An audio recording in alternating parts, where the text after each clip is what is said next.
बिहार विधानसभा चुनाव के पहले चरण की तैयारियां अब अंतिम चरण पर हैं, जहां तैयारियों के बीच कई उम्मीदवारों को लेकर फेरबदल भी किए जा रहे हैं। आपको बता दें कि महागठबंधन और भाजपा के कई उम्मीदवारों के नामांकन में फेरबदल किया गया है, जहां इसी कड़ी में आज भी कई बदलाव किए गए हैं। इतना ही नहीं, जहां आज ही महागठबंधन ने एक प्रेस कॉन्फ्रेंस के जरिए अपने सीएम और डिप्टी सीएम के चेहरे का ऐलान भी कर दिया, जिसके बाद कई समय से महागठबंधन में चल रहे सीट बंटवारे के टकराव को भी समाप्त कर दिया गया।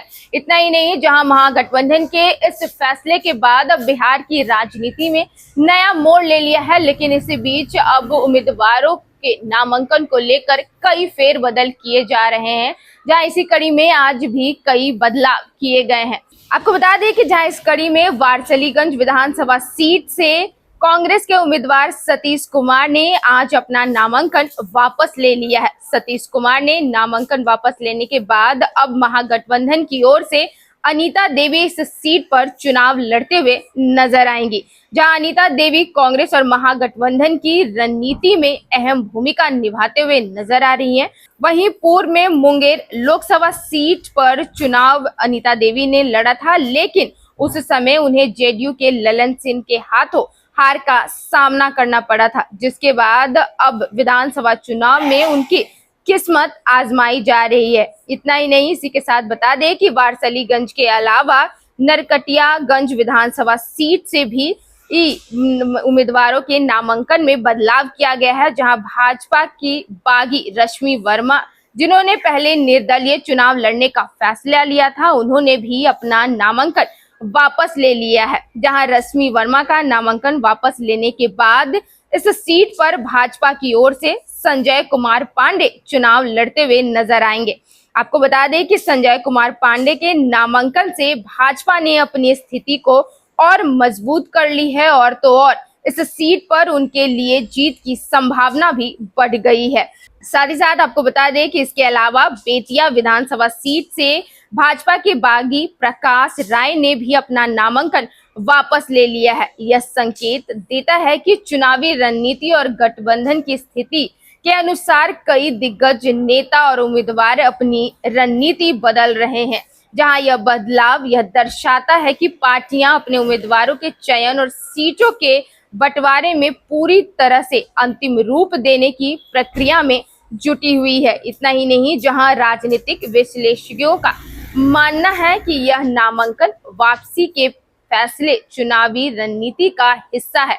कई बार पार्टी ऐसे बदलाव करती है ताकि अपने उम्मीदवारों के लिए बेहतर चुनावी स्थिति बना सके। इसके अलावा यह भी देखा गया है कि उम्मीदवारों के बीच सीट पर विवाद या गठबंधन के दबाव के कारण नामांकन वापस लेने का कदम उठाया जाता है।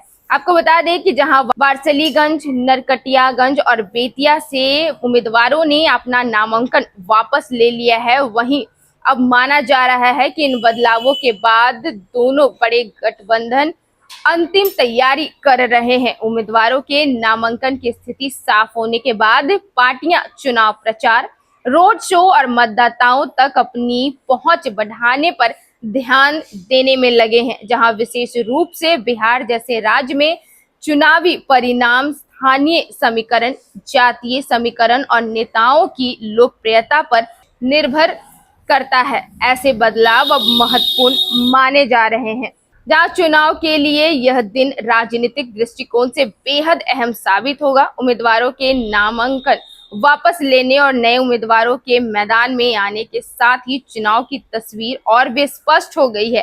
अब हर दल अपने राजनीतिक कदम और उम्मीदवारों के माध्यम से मतदाताओं तक अपनी बात पहुंचाने में जुटे हुए हैं।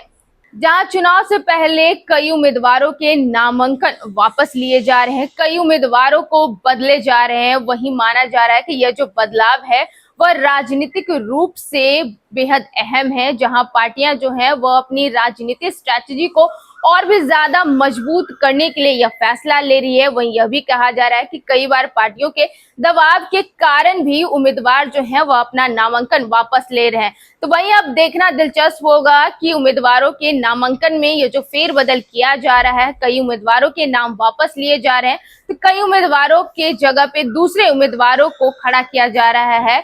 तो इसका असर अब चुनाव पे कितना देखने को मिलेगा और किस पार्टी को इसका कितना लाभ होगा। बहरहाल इस खबर में इतना ही। आगे की खबरों के लिए देखते रहे first Bihar Jharkhand. Panorama group, जो सोचता है वो करता है।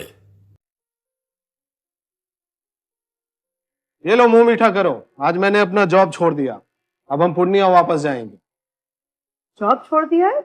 मतलब ये घर कैसे चलेगा? हम करेंगे क्या? और माँ बाबूजी क्या बोलेंगे?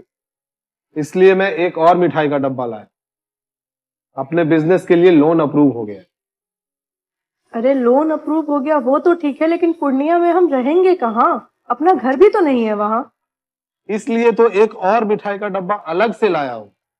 हमने पूर्णिया में घर ले लिया है, पूर्णिया के ई होम्स पैनोरमा में। पूर्णिया में पैनोरमा ग्रुप लेकर आए हैं ई होम्स पैनोरमा। बड़ा घर, आलीशान जिंदगी और अत्याधुनिक सुविधाओं के संग। अरे अब क्यों मुंह मीठा करवा रही हो? क्योंकि हम घर वापसी जो कर रहे हैं। घर वापसी की खुशी पूर्णिया में ई होम्स पैनोरमा के संग। ई homes panorama, luxurious lifestyle redefined.